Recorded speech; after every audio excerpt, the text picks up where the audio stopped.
शिव का शिष्य हूं।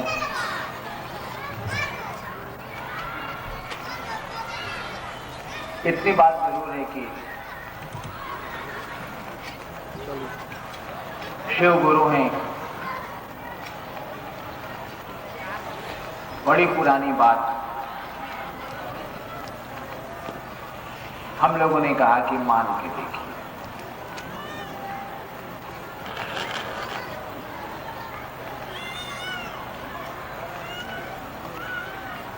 हम लोगों ने कहा कि जब हमको आपको पता है कि फलाना स्कूल बहुत बढ़िया है, बड़ी अच्छी पढ़ाई होती, फलाना चिकित्सक बहुत बढ़िया चिकित्सक, खबर है हमको, आपको सूचना है, लेकिन इलाज कभी नहीं कराया, पढ़े कभी नहीं उस स्कूल में हम आप, बीमारी पालते रहे और सबसे अच्छे चिकित्सक की सूचना के बावजूद चिकित्सा कराने गए नहीं उस डॉक्टर के पास।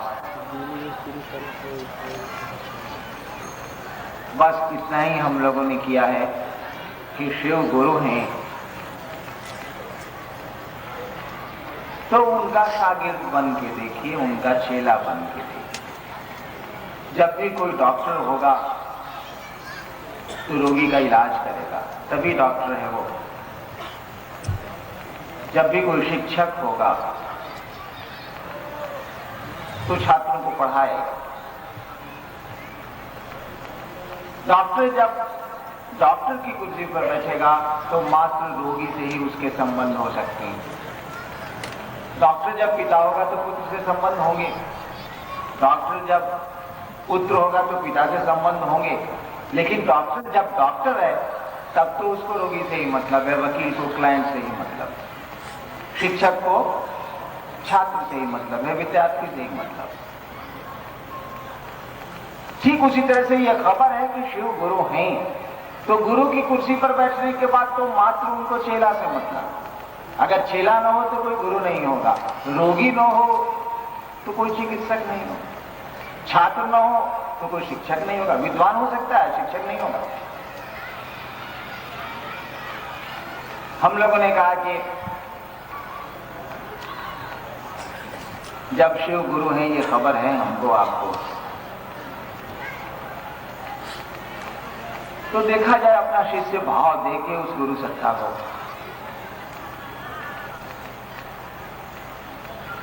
देखा जाए अपना गुरु बना के कि क्या होता है, क्योंकि गुरु तो शिष्य में परिणाम लाते हैं, ज्ञान उतारते हैं, अपने जैसा बनाते हैं।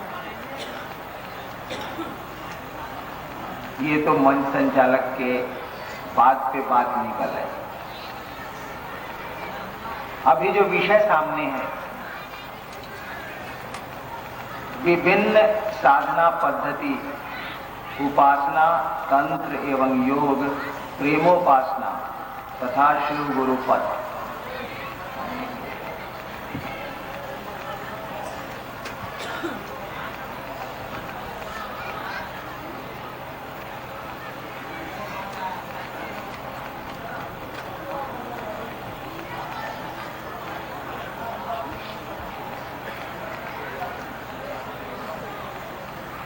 आदमी ने पूजा क्यों शुरू की होगी?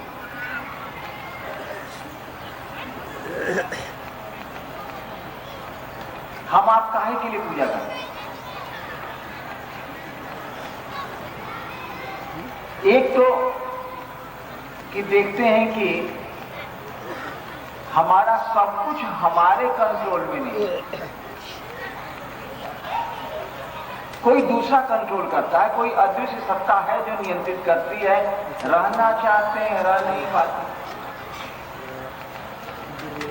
सुविधा चाहते हैं, मिल जाती है असुविधा, सुख चाहते हैं, मिल जाता है दुख, अपनों को रखना चाहे, अपने सामने अपने चले गए। हम लोग देखते हैं कि जिन चीजों पे अपनी पकड़ हम बनाना चाहते हैं, बना नहीं पाते हैं, फिसल जाती है। जिनसे प्यार किया वो धरती से चले गए, जिन चीजों को चाहा अपेक्षित मात्रा में मिली नहीं। हम लोग समझते हैं कि कहीं कोई रूहानी बात है, कहीं कोई ऐसी बात है जो हम लोग की पकड़ से बाहर है, रहेंगे नहीं हम लोग यहां। यात्रा पे आए हैं, कुछ दिन को आए हैं,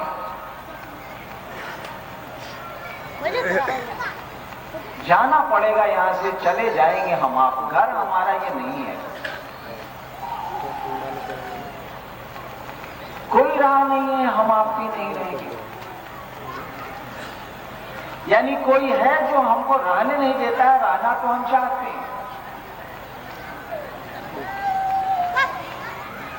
आदमी ने पूजा की, शुरू की, हम आप भी पूजा इसीलिए करते हैं कि धरती पर ठीक ठाक रहे,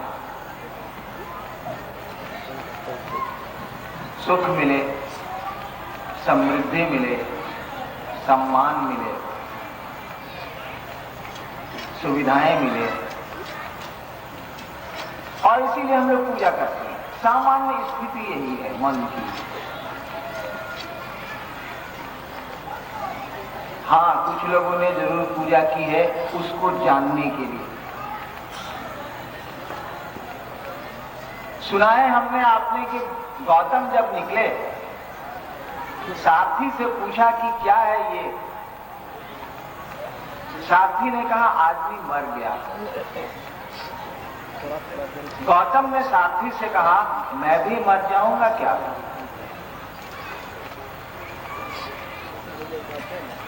सारथी ने कहा मर तो सबको जाना है। कैसे कहता है, राजा का बेटा है, मर तो सबको जाना है। जो हम लोगों ने आपने सुना है, गौतम ने कहा रथ रोको, और गौतम रथ से उतर गए। सारथी ने पूछा कहां जा रहे हैं। गौतम ने कहा कह देना गौतम मर गए।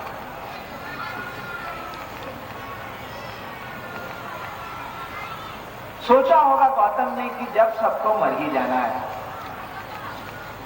यही निश्चित है, यही ध्रुव है, यही सत्य है, तो जो बिल्कुल सत्य है पहले उसको ढूंढ लेते हैं, उसके बाद कोई चीज ढूंढेंगे। बात तो बिल्कुल सही है, हम लोग हमारे आपके पाले नहीं पड़ती। जब अपने चले जाते हैं श्मशान कब्रिस्तान, तो अपने को भी लगता है कि वो रहना नहीं है, चला जाना। और धीरे धीरे वक्त हर जख्म को मिटा देता है, भूल जाते हैं हम आप।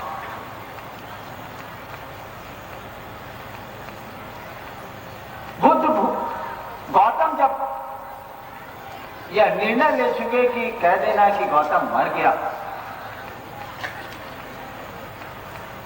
तो चले बढ़ गए। एक दिन बुद्ध हो गए।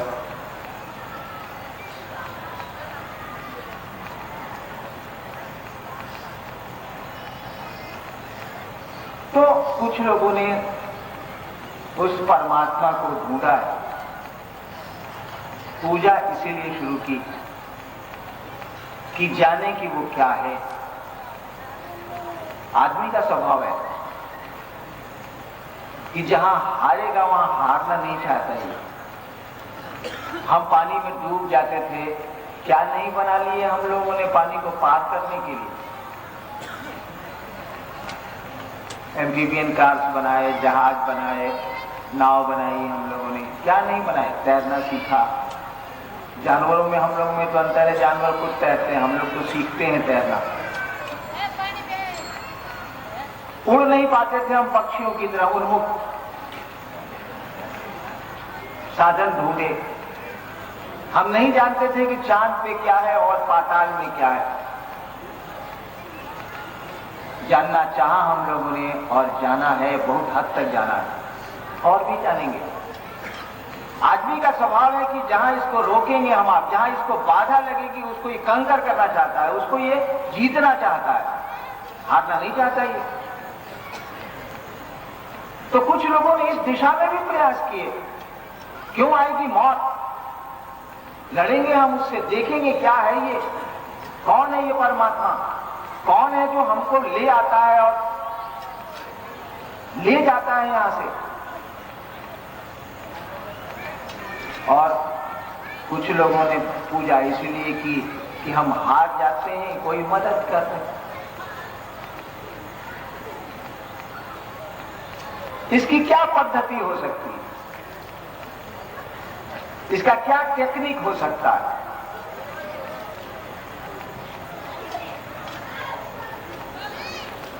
हाथ जोड़ेंगे हम,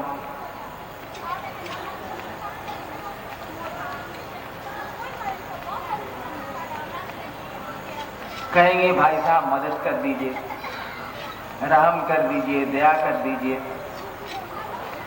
अगर भगवान को समझते हैं, कुछ अशरीरी को समझते हैं कि उसके कंट्रोल में हम आप हैं, उसके नियंत्रण में हम आप हैं, तो रहम मांगेंगे, दया मांगेंगे, क्या कर सकते हैं। और इसीलिए विश्व की पुरानी जितनी भी सभ्यताएं हुई हैं,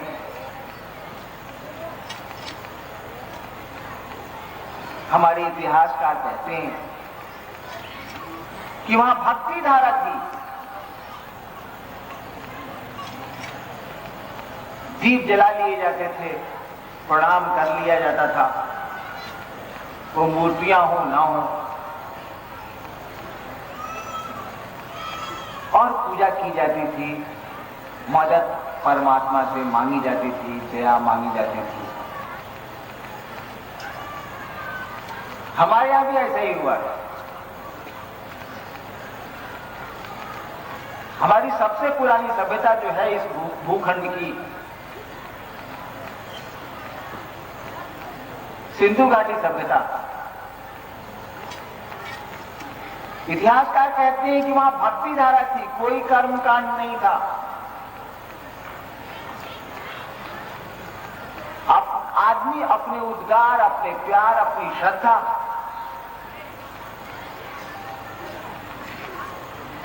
व्यक्त करता था उस अशरीरी सत्ता के सामने, जैसे हम आप करते हैं अपने माँ बाप के सामने, बड़ों के सामने। कहां पिता पे फूल चढ़ाते हैं हम, जिसको श्रद्धा देते हैं, भाव ही प्रकट करते हैं, उस भाव के प्रकटीकरण में साधन ढूंढ लेते हैं हम आप। फूल ढूंढ लें, अक्षत ढूंढ लें, दीपक ढूंढ लें, अगरबत्तियां ढूंढ लें, चंदन ढूंढ लें, पानी ढूंढ लें।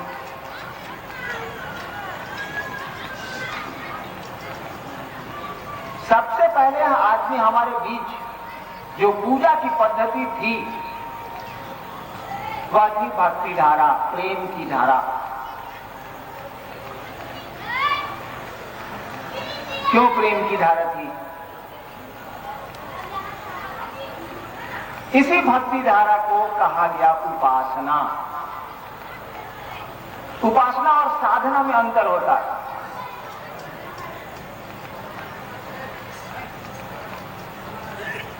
उपासना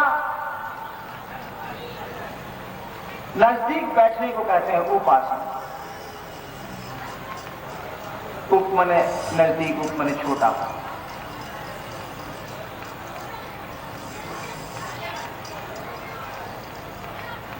उपासना कहते हैं प्यार से परमात्मा को पाने की विधा। साधना कहते हैं जिसको साध लिया जाए, जिसको आप साध सकते हैं, जो आपके कंट्रोल में आ सकता है, जिसकी सिद्धि की जा सकती है, वहां तो साधना ठीक है। ताड़ के पेड़ पर चढ़ा जा सकता है, ठीक है, साधना हो सकती है। कैसे चढ़ा जाए? लेकिन आसमान पे चढ़ जाना है। अब इसकी क्या साधना होगी? आसमान पे तो कुछ बांस भी नहीं पहुंचेगा, चढ़ेंगे कैसे आप? वैसी अलग चीजों के लिए तो उपासना ही चल सकती। तो हमारे यहां सबसे पहले चली भक्ति धारा, उपासना की पद्धति, प्यार की पद्धति। प्यार की तो कोई पद्धति होती नहीं।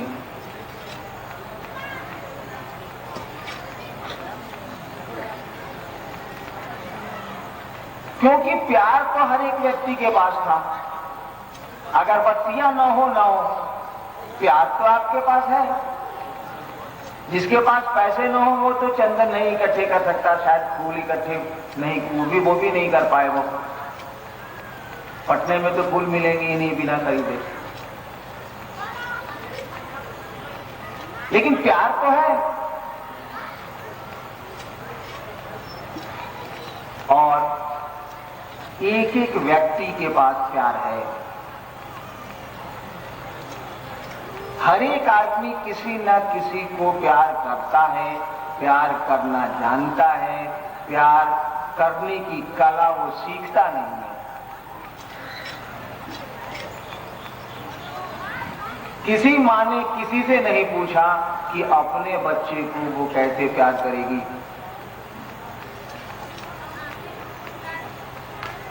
किसी पति ने किसी से नहीं पूछा कि पत्नी को वो कैसे प्यार करेगा। कैसा बता? प्यार आपका सहज है, खुद पैदा होता है। जैसे भय पैदा होता है, काम की वृत्ति को मनोज कहा जाता है, मन से वो जन्मती है। प्यार के साथ भी यही स्थिति है।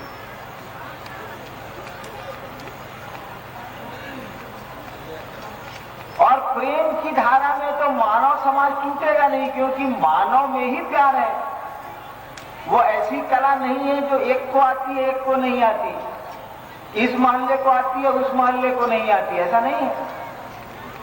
इस देश को आती है दूसरे देश को नहीं आती। वो तो पूरी मानव सृष्टि का गुण है, मानवीय सृष्टि का गुण है वो। और इसीलिए उपासना की पद्धति चली।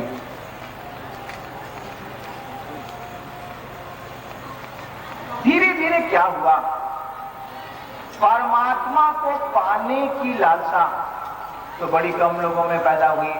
बिल्कुल स्वाभाविक स्थिति है, कम लोगों में पैदा होगी। जगत का आकर्षण ज्यादा लोगों में होगा, क्योंकि वही परमात्मा जगत के आकर्षण के चलते, जीव भाव के चलते जीव बना बैठा है, जगत में है।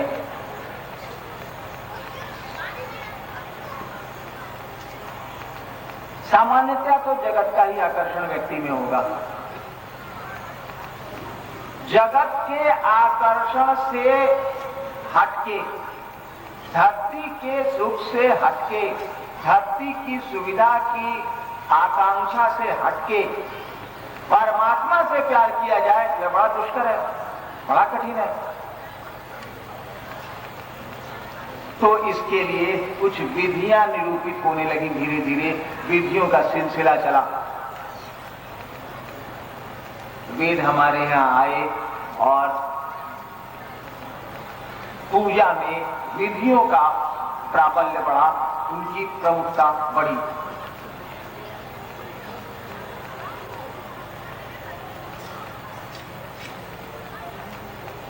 और प्रक्रियाएं शुरू हुई, यज्ञ शुरू हुए, हवन शुरू हुए, पूजा की तरह तरह की विधियां शुरू हुई, ताकि कुछ करके परमात्मा के प्रति प्यार को जगा लिया जाए, आदमी के मन को परमात्मा की ओर मोड़ा जाए।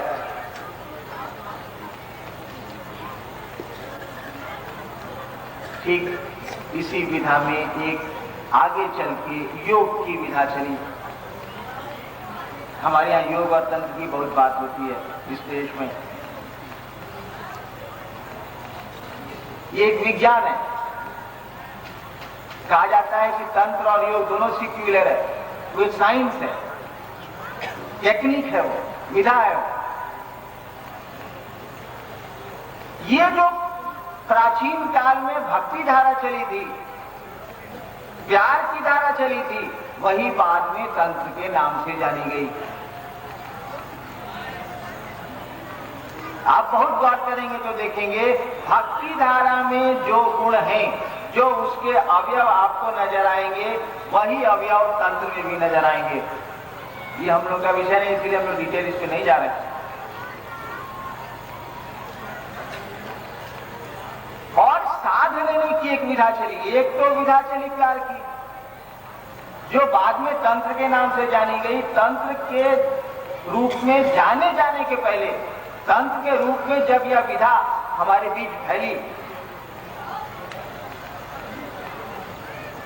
उसके पहले इसका नाम था भक्ति धारा। और तंत्र शब्द दोनों के इतिहास के काल के बीच में इसका नाम था आगम।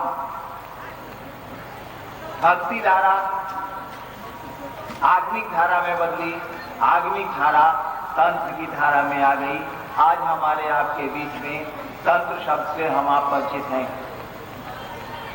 वही भक्ति धारा, प्राचीन काल की भक्ति धारा आगम के रूप में जानी गई, वही आगम आज हमारे आपके बीच में तंत्र के नाम से जाना जाता है। बहुत का अंतर आ गया है। वह भक्ति धारा तंत्र के नाम से जानी जा रही है, और आज तंत्र की चर्चा होगी तो आप तुरंत समझ जाएंगे, उच्चाटन करता होगा, सम्मोहन करता होगा, वशीकरण करता होगा, क्रिया करता होगा, मसान उठान साधता होगा, मंत्र मंत्र जपता होगा। आज यही आदमी समझता है कि तांत्रिक है, ओझा है, इसका मन बहुत क्रिया करता होगा। यही जन सामान्य में यही बात है, करता भी यही है कुछ। और वहां थी भक्ति धारा, प्यार की बात थी।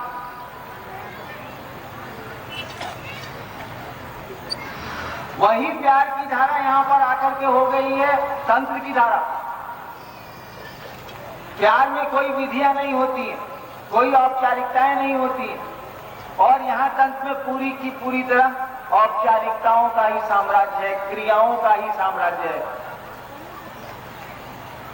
इसके कारण है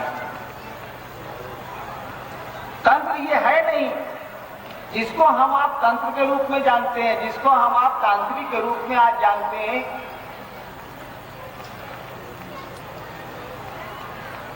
सही अर्थों में वो तांत्रिक नहीं है जो उच्चाटन करते हैं, सम्मोहन करते हैं, क्रियाएं करते हैं।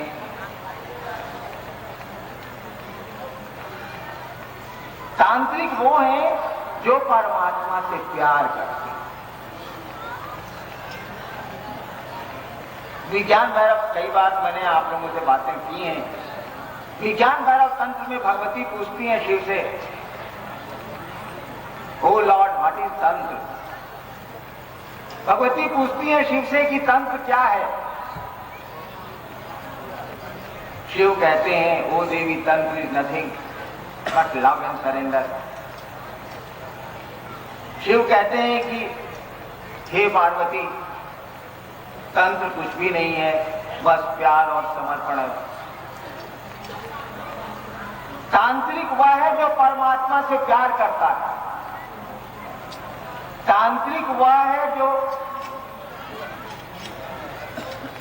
वैसे अगर उदाहरण हम आप खोजें, अगर एग्जाम्पल खोजें हम लोग, तो पता चल जाएगा कि तांत्रिक करता क्या है। भारतवर्ष के बढ़िया तांत्रिकों का नाम लीजिए तो, जिसको हम आप जानते हैं। हाल में चलिए, एकदम हाल तक आ जाइए। रामकृष्ण परमहंस भैया जो शिव की उपासना करता है, काली की उपासना करता है, भगवती की उपासना करता है, उसी को हम लोग तांत्रिक कहते हैं। सामान्य बात तो यही है, देखते हैं उपासना करता है, हम लोग उसको तांत्रिक कहते हैं। तो काली का एक बहुत बढ़िया उपासक अभी हाल हाल में गुजरा है हम लोगों के बीच से, जिसको भारतवर्ष जानता है, रामकृष्ण परमहंस विवेकानंद के गुरु।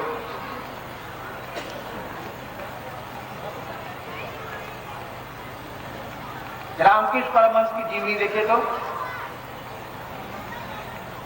विवेकानंद को रामकृष्ण परमहंस कह रहे हैं, नोरेन मां डाक्षे रामकृष्ण परमहंस कह रहे हैं नरेंद्र, मां बुलाती है, देखिए प्यार।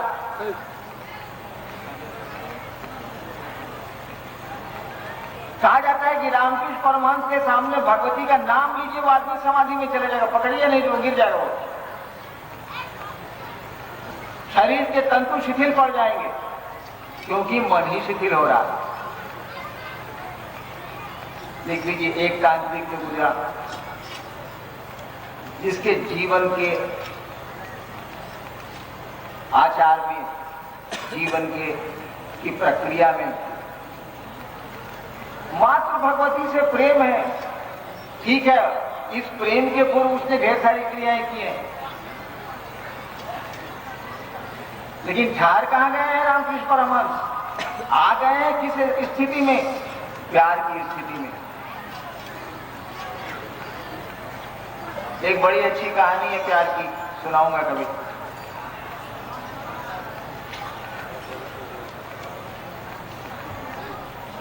परमात्मा से प्यार करने वाले लोग गजब गजब हुए हैं यहाँ।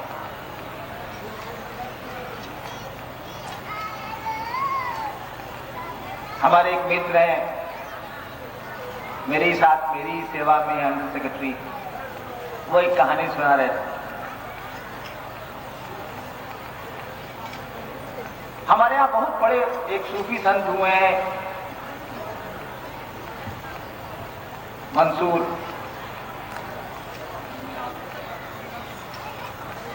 एक बार मंसूर बैठे हुए थे, टोपी पहन के बैठे हुए थे, सूफी संत हुए हैं वो।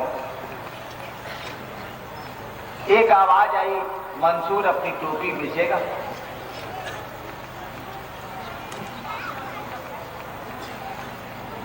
मंसूर ने सोचा कि अरे ये तो खुदा की आवाज। फिर आवाज आई, मंसूर अपनी टोपी बेचेगा। मंसूर ने कहा,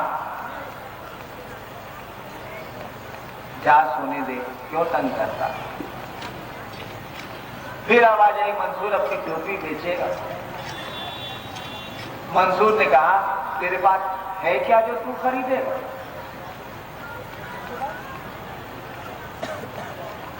आवाज आई, मंसूर पूरी कायनात मेरी, सब कुछ मेरा, मेरे पास कुछ भी नहीं तेरी टोपी खरीदने को, बोल बेचेगा।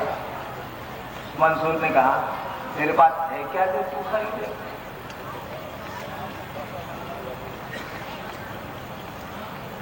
फिर इसी की आवृत्ति, इसी की पुनरावृत्ति हुई। अजिया के मंसूर ने कहा, हाँ बेचूंगा टोपी।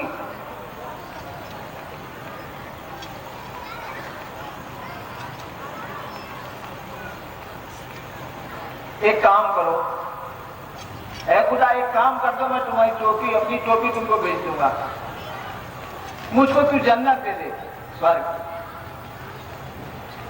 मुझको तू जन्नत दे दे, लेकिन एक शर्त है, फिर दूसरे को मत देना।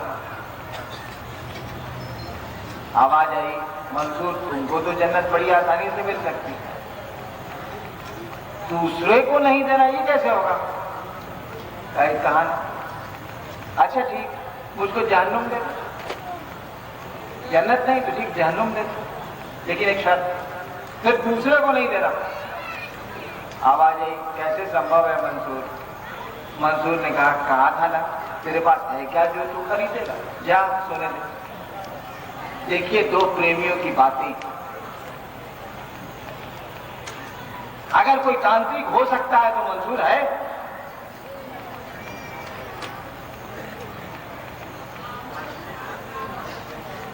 वर्तमान में मैं वर्तमान गया हूं, वर्तमान में पहले वहां के राजा थे, रानी थी वहां, उनका एक बना हुआ काली मंदिर है। वहां एक बहुत बड़े पुजारी हुआ करते थे, कमलाकांत, जो बंगला का साहित्य पढ़े लोग हैं उनको जानते हैं।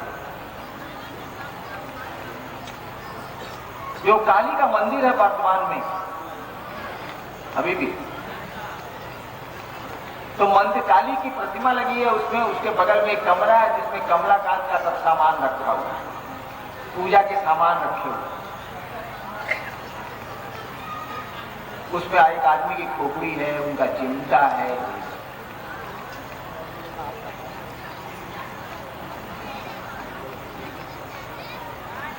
यानी देखने से तो लगता है कि आदमी तंत्र की क्रियाएं करता होगा। आज के शब्दों में खोपड़ी है आदमी की, चिमटा है और क्या क्या। उस आदमी की कविताएं पढ़िए तो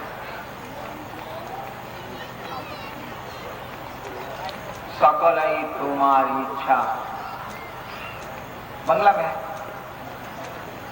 कमलाकांत कह रहे हैं भगवती से, सकल ही तोमार इच्छा, इच्छा मोई तारा तुमी, तोमार काज तुमी करमा, लोके बोले करी आमी। सकल ही तुम्हार इच्छा, सब कुछ तुम्हारी इच्छा है मां। सकल ही तुम्हार इच्छा, इच्छा मोई तारा तुमी, तोमार काज तुमी करमा, लोके बोले करी आमी। लोग कहते हैं कि मैं करता हूं, ये तो तुम्हारा काम है मां, तुम करती हो। देह यंत्र तुमी यंत्री मां, शरीर रूपी मशीन की तुम मशीन मैन हो। देह यंत्र तुमी यंत्री मां, देह रथे तुमी रथी, जेमन चलाऊ तेमन चलिमा, जेमन कराऊ तेमन करी। देखिए देखिए प्यार और समर्पण की बात। चलिए और थोड़ा घसकते हैं। बाबा खेपा का हमने अपने नाम सुना होगा, बंगाल तारापीठ सुना है हम लोगों ने। यह भी सुना है ना कि उन्होंने भगवती के मंदिर में शौच किया था और उनको निकाल दिया गया था। देखिए प्यार का दीवाना है। कहता है कि माँ तुम बाहर हो तो भीतर कौन है, भीतर भी हो तो बाहर भी तुम ही हो, मैं कहां जाऊं।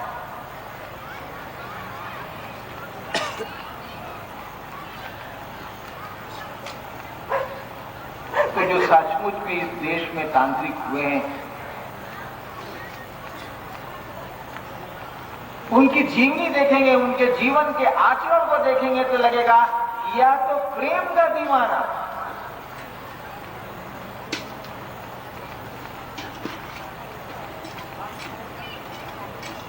यह तो केवल प्यार को जानता और कुछ नहीं जानता। यही ना भक्ति। भक्ति कहते किसको? प्यार को ही भक्ति कहते हैं ना। कोई अंतर नहीं है लैला और मजनू के प्यार में और मीरा और कृष्ण के प्यार में, कोई अंतर नहीं है। आप जो अपने बेटे से प्यार करते हैं, मीरा जो कृष्ण से प्यार करती है, मजनू जो लैला से प्यार करता है, प्यार बात एक ही है, दूगो नहीं है। तो खुदा से प्यार करता है, सिम्टम तो एक ही डेवलप करेंगे, चीज तो एक ही है, जो नहीं है वो। मीरा रानी दीवानी कहने लगी, वो तो गली गली हरी गुण गाने लगी। मीरा रानी, देखिए शब्द का इस्तेमाल हुआ, रानी थी वो, राजा की बेटी, राजा की पतोह, राजा की पत्नी।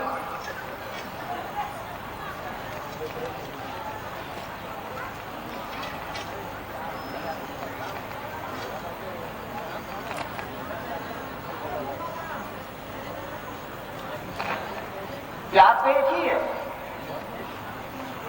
परमात्मा से हो गया तो आप कहते हैं कि भक्ति है ये। हमारे यहां भी तो भाषा में ऐसा ही होता है, साहित्य में ऐसा ही है। छोटों से प्यार करें आप, शब्द का प्रयोग हम करते हैं स्नेह। समकक्ष में प्यार होता है, हम लोग कहते हैं प्रेम या प्यार। बड़ों के प्रति बड़ों से प्रेम होता है तो हम कहते हैं श्रद्धा। उसी से बना है श्राद्ध। श्राद्ध कर्म जो हमारे यहाँ होता है वो श्रद्धा दी जाती है। श्रद्धा क्या है? बड़ों के प्रति हमारे प्रेमोद्गार हैं, प्रेम के उद्गार हैं। शब्द इस्तेमाल हो। ठीक उसी तरह से परमात्मा से जब प्रेम होता है और उस प्रेम के फूल की सुगंध फैलती है। हम आप कहते हैं ये तो भक्त है, यही भक्ति है। क्या अंतर आया इन तांत्रिकों में और भक्ति धारा में? मैं स्पष्ट नहीं हो रहा हूं क्या? एक ही चीज तो है, परमात्मा से प्रेम करने पर जो फूल खिलते हैं और सुगंध खुशबू निकलती है, उसको भक्ति कहते हैं। और अभी जिन तांत्रिकों का नाम भारतवर्ष का लिया है हम लोगों ने, जिन सूफी संतों का नाम हम लोगों ने लिया है, ये लोग भी क्या कर रहे थे?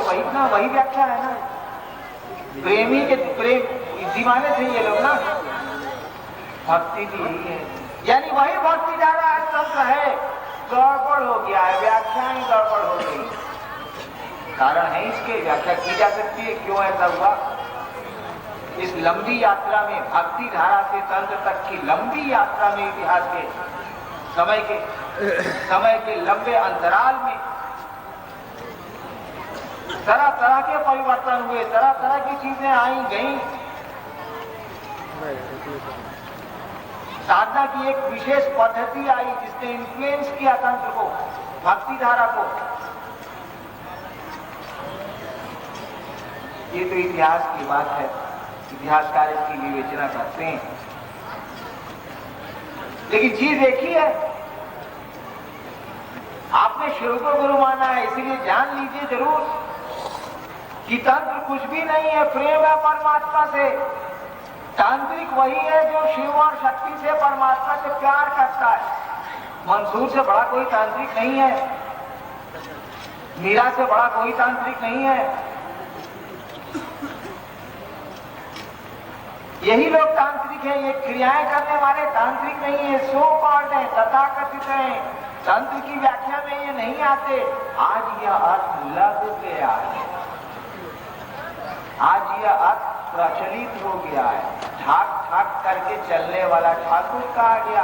अब यह अर्थ नहीं है ठाकुर बने, अब तो नाम का टाइटल हो गया ठाकुर। एक दिन जो ठाक ठाक करके खड़ाऊ बन के चलता था वह ठाकुर कहा जाता था।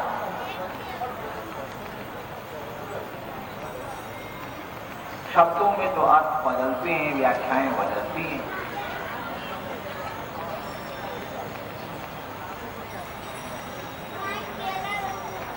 तो वही भक्ति धारा तंत्र के रूप में चली गई। फिर एक दूसरी विधा भी हमारे यहाँ चली, एक दूसरा टेक्निक भी चला। कहा गया कि जुड़ेगा परमात्मा से तो मन तो हमारा जगत की 1000 चीजों में भागता रहता है।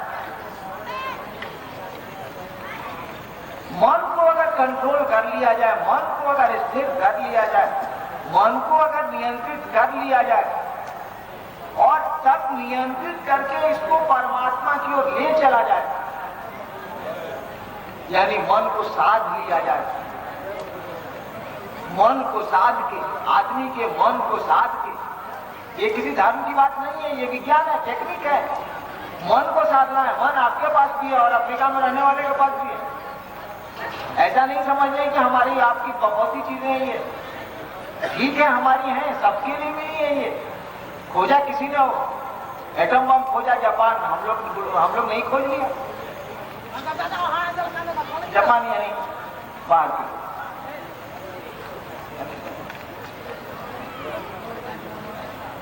बिजली ढूंढी होगी किसी ने, कलम का इजाद वाटरमैन ने किया है, उपयोग तो हम लोग भी करते हैं। वाटरमैन की बहुत ही चीज तो नहीं है, कलम से हम लोग भी।